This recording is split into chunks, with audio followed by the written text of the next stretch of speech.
Hello and welcome to Contractor Outlook Newscast. This is Heidi Ellsworth with the Coffee Shops, and we are here today to really talk about what is going on out in the industry. And how do you know what's going on? Well, sometimes you have to depend on some of the experts out there who really know how to gather information and do the research. And I am so happy to say that we have a very special, I would say, relationship with our friends at FMI who do this every single day. So I am really excited to welcome Paul and Paul to our Contractor Outlook newscast today. Welcome, gentlemen. Thank you, Heidi. Great to be here. Always a pleasure to speak with you, and excited to have my colleague Paul Giovannoni on with us. And so as a bit of background, Paul Trombitas with FMI, and I lead our team that's focused on building product manufacturers and distributors. So we work with those firms on understanding what's happening in the market, trends, drivers, product changes. And my colleague, Paul Giovannoni, I'll turn it over to you for background. Sure. Hey, Heidi. So I'm a partner at FMI, and I lead our private equity consulting services. So we work with private equity firms largely when they're making acquisitions within the broader construction space, helping them evaluate companies, helping them think about strategic growth, helping them understand operational improvement opportunities for those businesses. And of course, recently, in the last couple of years, roofing has been a pretty hot topic. I tell you what, not since the 90s have we seen this kind of M&A and mergers. I mean, I'm telling you what, the roofing world has kind of turned upside down these last couple of years, Paul. So I'm really excited to talk about that. Let's start out with, can you just talk about FMI a little bit? So Paul Trombitas, could you maybe just take us on who FMI is? And then let's talk a little bit about how you do what you do. Absolutely. So FMI, we have two sides of our business. We have an investment bank, which focuses on M&A, so buy side, sell side, representation, what you would think of as a traditional investment bank. And then we have our management consulting side, where we have three practices. So leadership, organizational development, strategy, where Paul and I sit, and then our performance practice. And what's unique about our business is the 70 plus years we've been in business, the only industry that we work in is construction.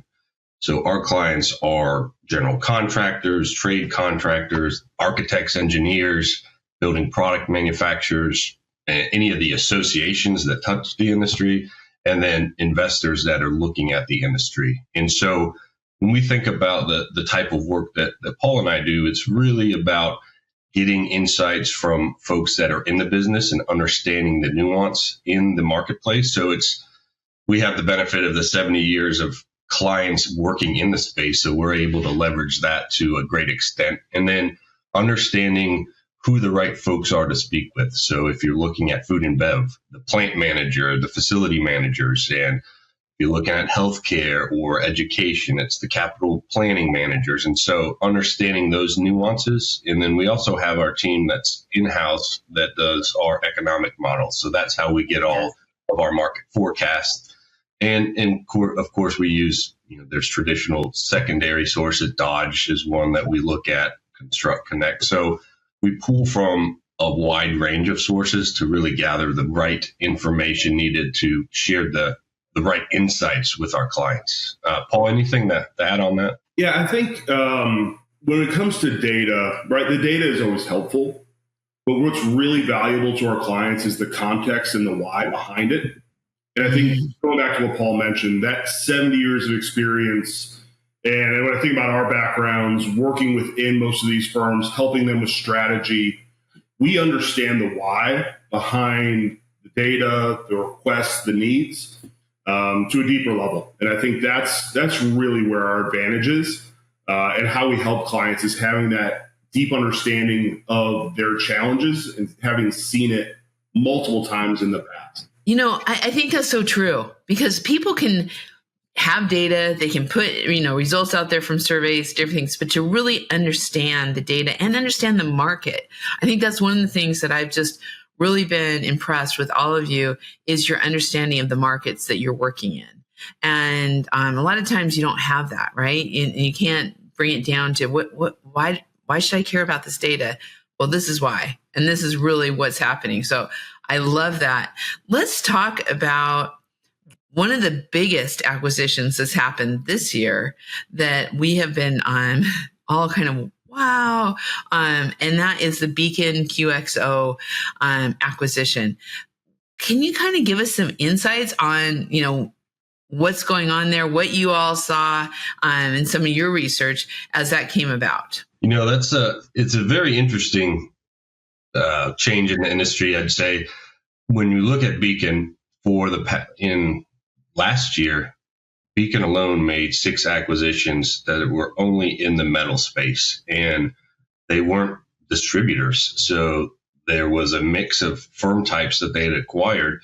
And so they themselves were going through how they integrate properly a manufacturer into that landscape. And then with QXO, I think there was an initial perception that it was a highly fragmented market. But when you look at it in that roofing distribution space, there's really only 3 major firms. Yeah. And so I think that fragmentation piece wasn't as big of a case, and it really then turned to how do we leverage technology. And that's a big component that we're seeing is these digital platforms, everything from configurator tools to full online storefronts. And I think it's growing, but there's still that. If you think about construction, right, there's the adoption curve. At the front end, you have, the early movers. The end, you have the laggards. And I'd say about 5 steps before is the construction industry. So we're a little slow to adopt in technology. And I think it is a really interesting shakeup. I think there's a lot of interest to see how they do integrate the AI, the technology into that space. But it does add a very unique dynamic because you have ABC that's privately owned, Beacon now with QXO, and that will be a really interesting in the next 2 to 3 years.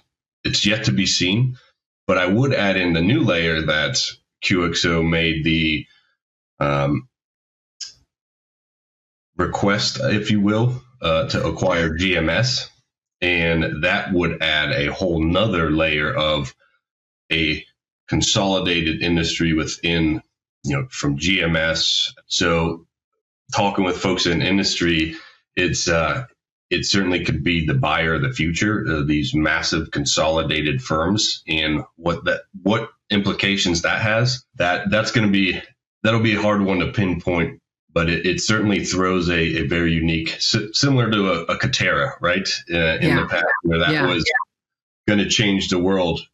But I think there's certainly legs and some really strong power behind QXO. So we'll see what happens. Well, and when you add SRS and Home Depot into that. That's right. SRS, Home Depot, it's a really interesting time to be in the industry. We have these unique market dynamics going on. You have these massive acquisitions, and you have the bifurcation of there's the small firms and then the really big firms, and that middle is certainly getting squeezed. Yeah. Oh, definitely. And you see it every day. And you mentioned the metal manufacturing. I think that is really interesting too, for what you said. I think we're going to see, it's just been interesting seeing all the M&A activity within the roofing industry overall. We're going to talk more about that. But when we look at what's happening in metal, we're starting to see things with Cornerstone, Central States. We're just seeing a lot of activity there. Paul, you do an excellent report, or your FMI does an excellent report for the Metal Construction Association. And talk a little bit about what you're seeing there and what we might, if you're looking at your crystal ball, what are some of the things we should be watching out for? So within here, something that I found fascinating is looking at, in building products alone, the number of M&A deals back to 2009. 2024, there were 406. So it's the highest it's been, wow, I want to say ever, at least since 2021. And so in the second most acquisitions or M&A activity was in the roofing space. And so when I look at metal in particular, Beacon went on a large run of acquiring metal businesses. Wholesome was very involved. Cornerstone with Mueller. Armstrong made 2 acquisitions into the metal space, certainly around the architectural side. Carlisle's always involved in something there. Tremco made the acquisition. And then you have other firms like Georgia Metals that is private equity owned, but has acquired other entities itself. So you have a very active marketplace in the metal space. And as it has grown over the last 10 years, it's really drawn a lot of attraction from not only the strategic buyers getting in and seeing it as an opportunity, but outside the industry investors like private equity.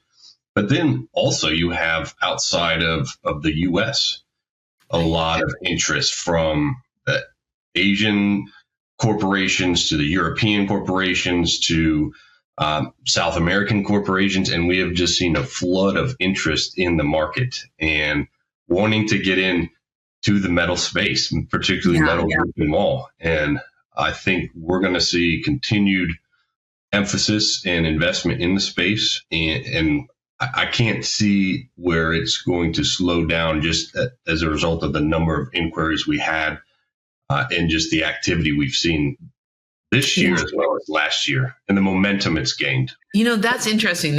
And looking into 2026, because really that metal world with the sheet metal shops and what we're seeing out there is still just so many small companies, small regional companies that, or even just local, not even regional, that are out there. I agree. I mean, it seems like we're going to see that's going to continue to bring people together just because metal isn't as easy to ship. And so they're looking for easier ways to deliver the product. And that's a whole different topic that we could talk about.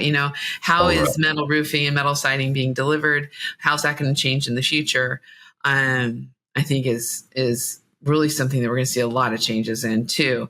When we're talking about construction space overall for our contractors, I think, we have to look at kind of the history in other areas outside of roofing, but also in metal.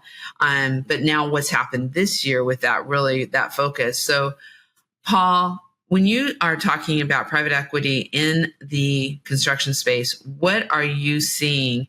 And what's the attraction really to all the money that is coming in and all the consolidation?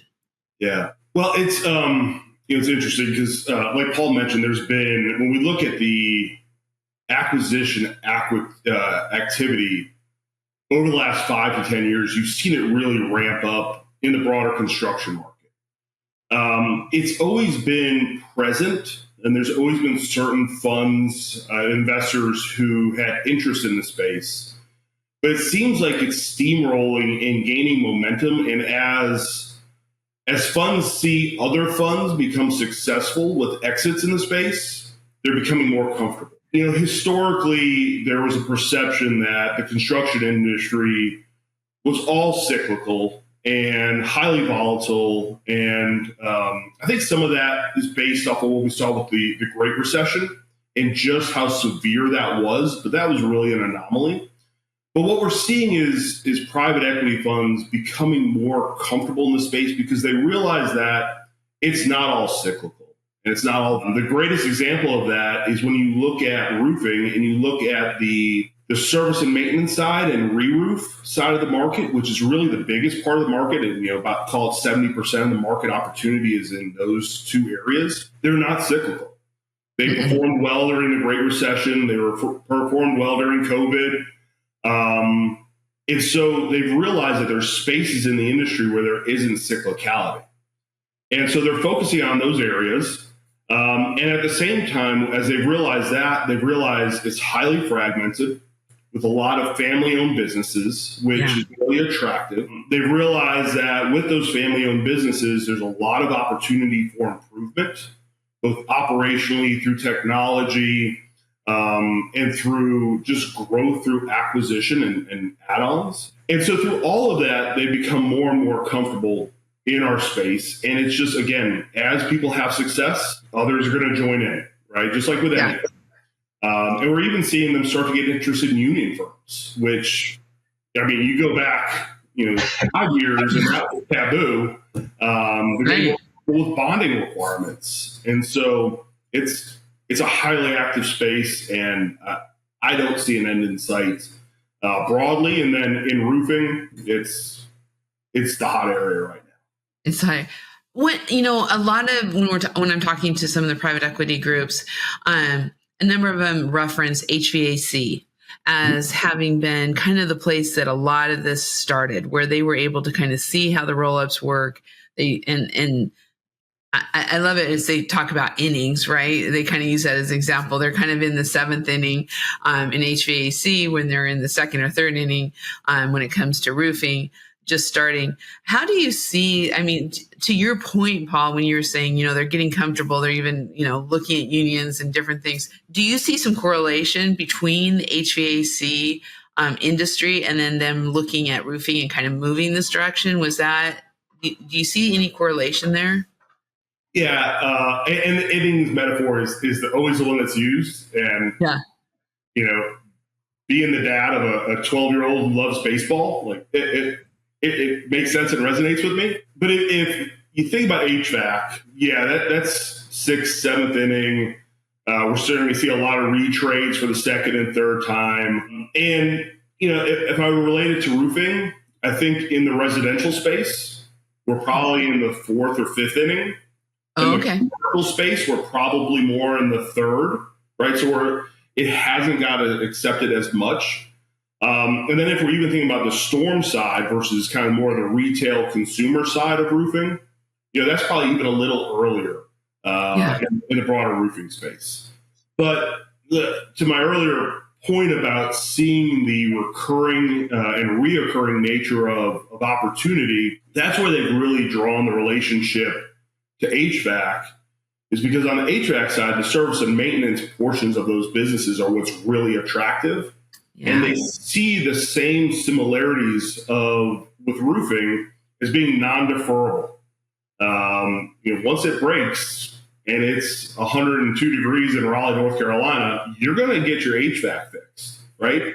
And we're in hurricane season and it starts raining and we have those issues, you're going to get your roof fixed. Right. And so they've seen that relationship, and that's why they've gotten comfortable with roofing and are really active in it. As well as, like I mentioned, the fragmentation is just as great in roofing as it is in HVAC, which allows for that roll up and that ability to scale these businesses into one platform and then trade it again. Which kind of takes us also that same, when you're looking at it, when we're looking at the sheet metal shops, right? The very local metal manufacturers, also very small. Some of them do roofing, some of them don't. A lot of them, are just bending metal for HVAC, for roofing, for siding, all of that. And, another industry that I'm really interested in too is siding. Because siding has never really, just in looking at it, and if there's any siding contractors out there, please don't take this the wrong way, but you don't even see as much organization. Really in roofing, you have the National Roofing Contractors Association, you have a lot of regional and local associations. You don't see that as much on the siding side of it, but yet there are so many siding contractors out there. I'm just wondering, do you see that continuing to kind of push through to some of these even trades that are not as organized when it comes to private equity? Or do you see cross? One of the things I've always wondered is, why aren't we seeing more roofing siding contractors? I know a lot of them do that, but any trends that direction, Paul? Yeah. So one of the, you hit on one of the big opportunities that we see with private equity in the construction industry for the next iteration of roofing, the next iteration of HVAC. And I would go broader than siding and really label it exterior services. Okay, yeah. Because, on the residential side, it's siding, but it's also brick repair. And then if you move to the commercial side, it's waterproofing and masonry and concrete repair. But we're seeing this move for roofing contractors and roofing contractor platforms that are private equity held to move down the building to the walls, basically. Mm-hmm. That's siding, and that's also windows. Yeah. So it's all things kind of the side of the box. But we are seeing that migration. We're seeing those exterior services firms become their own standalone platforms. And then the private equity firms have an interest in moving into roofing, or we're seeing roofing platforms moving into siding and exterior services. Huron Capital has a platform that's doing just that. I believe it's called Rampart. But yes, that market is I think the next opportunity because it is highly fragmented. It is non-deferrable. So it follows a lot of those same great traits, and there's that opportunity to really grow and improve these businesses through professionalizing them. Yeah. Yeah, that's exactly. And I love what you're talking about with the building envelope. It really is, or that exterior contractor. We're seeing that a lot. And it goes beyond even that one structure, right? When you look at the outdoor space, when you the different types of buildings, the pergolas, the outdoor living, the pool and spa contractors, there is so much going on in that market. Also, just especially since COVID, as people continue to put that money back into their homes to improve their space. It seems like that continues to grow. And that's one of those areas that is not stopping.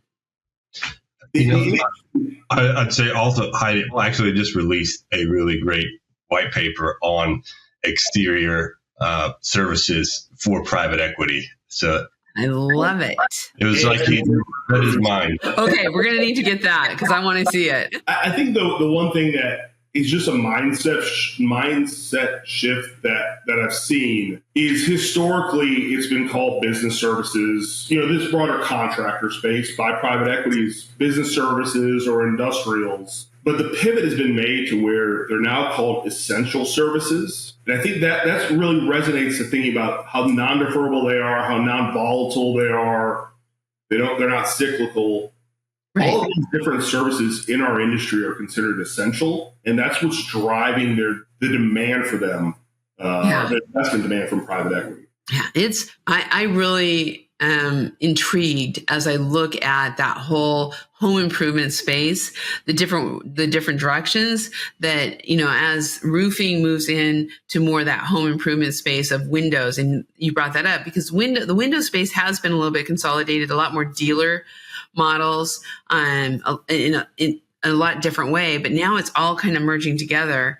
And so it's interesting because roofing just hasn't had a dealer type model, but now people are trying to kind of look at that as you see all these different models kind of coming together through these acquisitions.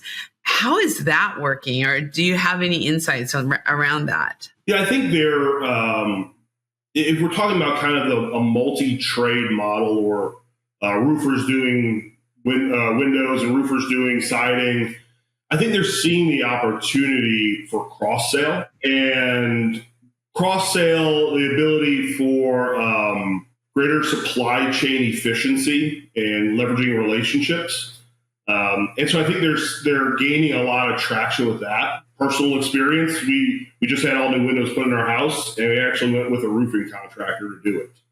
Right? Okay. We knew the roofing contractor had a great reputation. They're a local firm, and they started an exteriors business, and they do windows as part of that. And so we went with them because of their reputation in the roofing space. There happened to be an FMI client as well, which is, but they knocked it out of the ballpark. And so I think it's that cross-sell, that ability to leverage a great brand is really helping them. Yeah, we talk about that a lot on our podcast, our webinars. We talk about diversifying your business, being able to kind of keep that customer, what's the next thing, instead of just a roof. And then I really think there was a lot in the past where people would go in, if they did siding, they would say, okay, the siding's done, move on. Now they can say, oh, how's your roof? How's your windows? What's going on there? And, even looking at the outdoor space, are you thinking about, updating your garage or doing different things with your shed. I think we're seeing a lot of that. And so I guess my last question is, as we're looking at this, and I love the fact that you came out with a report on exteriors, because we're seeing the exact same thing that's growing.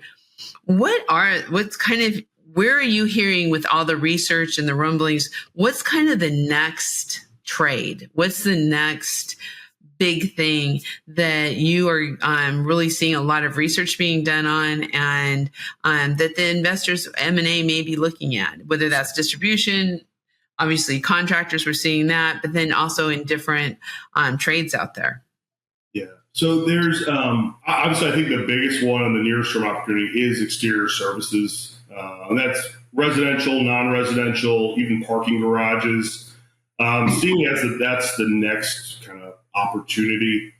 I think then you see any of the services around automation, whether that's home automation, commercial, non-residential automation, industrial automation. I see a lot of activity around that. And then, an interesting space is around perimeter security, both the electronic, think access controls, in the simplest format, video cameras, but it's also fencing. And so we're seeing a lot of interest in the fencing market for installers, which before we never saw that. And we just actually were helping a private equity firm that was looking at a deal, and it became what they call a frothy deal, because there were so many active participants in trying to win the opportunity to buy this company, that the multiples for it became much higher than anyone would ever anticipate, because it was of such great interest. So I think those are a couple of them. We're also just seeing a lot of interest in engineering services for the buildings. Roofing consultants will be a part of that. Yeah. And then we're seeing anything around data centers is just top of mind for everyone. Yeah. As you know, what you said also about smart homes, smart buildings, there is going to be a need, and I'm sure there's lots of companies out there who are already doing this, who can come in and can install all the different electronics. And is that what you're kind of talking about when you're talking about automation and getting, because you're seeing that where, you're doing everything from your phone, but someone has to set it up. Well, somebody has to set it up, and somebody has to get it all to talk to each other, right? Because I probably on my phone have 5 or 6 different apps for different systems in my house, whether it's the Ring camera or the Train thermostats or ADT. Right. I would love to have just one app, right? Make it, right? Get it all to talk to each other. So there's a significant opportunity there. Integrators. I have to tell you, we could go on and on. I find this fascinating. Thank you both so much. This is so interesting. Any last thoughts, any last things that you want to share with the audience around M&A and what's happening in specifically metal, roofing, some of where the coffee shops are living? Starting with you, Paul, Trombitas. One of the things I would just echo is we've done a number of studies recently on the fencing space, and that has really become an interest for the private equity firms. And we've seen a number of deals just in the last 2 years, and it's from the installer dealers to the distributors. And it goes both on the residential side when we talk about the integration of multiple trades, if you will. So being able to do the fencing, but also the railing and the decking and additional outdoor living, particularly from COVID. We now have the extension of outdoor living, right? Everybody decking, and that has been a huge part of a growth area. And then on the non-res side, the high security or perimeter, high-speed gates, all the electronics and AI that's been added into that. And it's now not only on the data centers, but it's going to smaller facilities, warehouses, institutional. And so that's become a really big space as well, and very attractive. So I would just say that's an area we're seeing, just working with the building product manufacturers as well. So interesting. Fencing. I've been hearing the same thing. It's crazy. And definitely on the outdoor living space. That is just hot right now. And a lot of the different trades can get into it. That's the thing. It's something they can diversify into with not that much investment. And so it's really, really fun to watch. So, well, gentlemen, thank you so much. This has been so interesting. This Contractor Outlook newscast, I'm telling you what, you nailed it. This was awesome. Thank you so much. Thank you. Always a pleasure, Heidi. Always great. Thank you all for listening. Please check out all of our Contractor Outlook newscasts on all the coffee shops. You can find them there.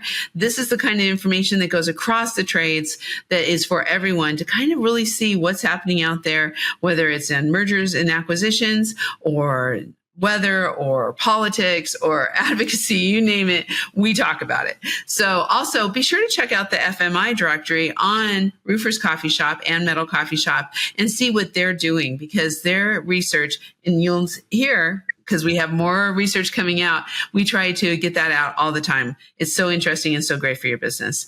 So please also follow all of our podcasts under on across the coffee shops. You'll be able to subscribe and set those notifications on your favorite podcast channel so you don't miss a single episode.